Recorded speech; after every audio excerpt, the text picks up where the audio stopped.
Axel Hitcher, bonjour. Bonjour. Alors, vous êtes responsable marketing fongicides céréales chez BASF Agro. Alors, une première question, quel est l'enjeu donc du dernier plutôt, traitement fongicide céréales?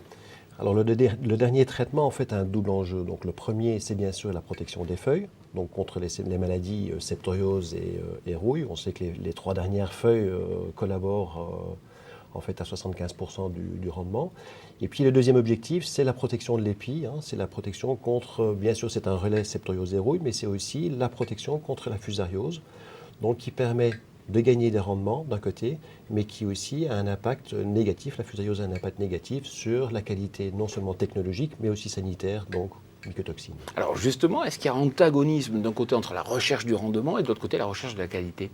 Alors, je dirais qu'à partir d'aujourd'hui, avec le lancement des innovations telles que Osiris Win ou Corema, il n'y a plus d'antagonisme dans la mesure où ce sont des produits qui arrivent à un nouveau standard sur ces maladies principales, donc septoriose, rouille et fusariose, et qui justement permettent de ne pas avoir à choisir ou de ne pas avoir à devoir faire un choix entre qu'est-ce que je privilégie en cours de saison, est-ce que ce sera plutôt la protection de la feuille ou plutôt la protection de l'épi. Donc ce sont vraiment des innovations qui non seulement en termes de technique apportent quelque chose, mais aussi en termes de technologique et innovation en termes de formulation. Alors, est-ce qu'aujourd'hui, c'est réellement important de pouvoir bien positionner le traitement à l'époque de la floraison? Alors, on sait que pour la fusariose, l'époque de la floraison est extrêmement importante parce qu'on a une fenêtre de traitement qui est grosso modo de 6 jours, pas plus, pas moins.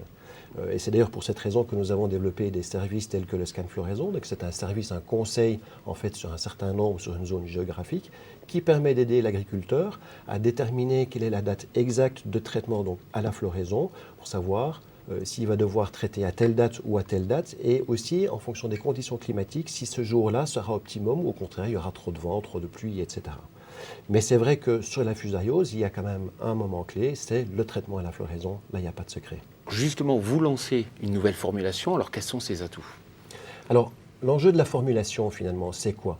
C'est, premièrement, il faut que le produit, évidemment, arrive sur sa cible. Donc, en fait, on va essayer de positionner les matières actives de façon stratégique sur les différents organes, feuilles ou épis de la culture. Il y a plusieurs passages. Un des premiers passages, un des premiers critères et des enjeux, c'est que le maximum de produits reste en fait sur la feuille. Et c'est là où on voit très clairement qu'avec des nouvelles formulations, on arrive à multiplier par 3 en fait l'effet ou la rétention du produit sur la feuille. Donc ça permet d'augmenter en fait très précisément les performances du produit. Un deuxième enjeu aussi lors de la formulation, et plus particulièrement sur épices, ce sont des organes verticaux. Donc il faut vraiment arriver à mouiller un maximum avec la même goutte, à mouiller un maximum de surface par rapport à d'autres produits. Et là aussi, c'est réellement Osiris Win et Corema sont des innovations. Axel Hitcher, merci beaucoup. Merci, à bientôt. À bientôt.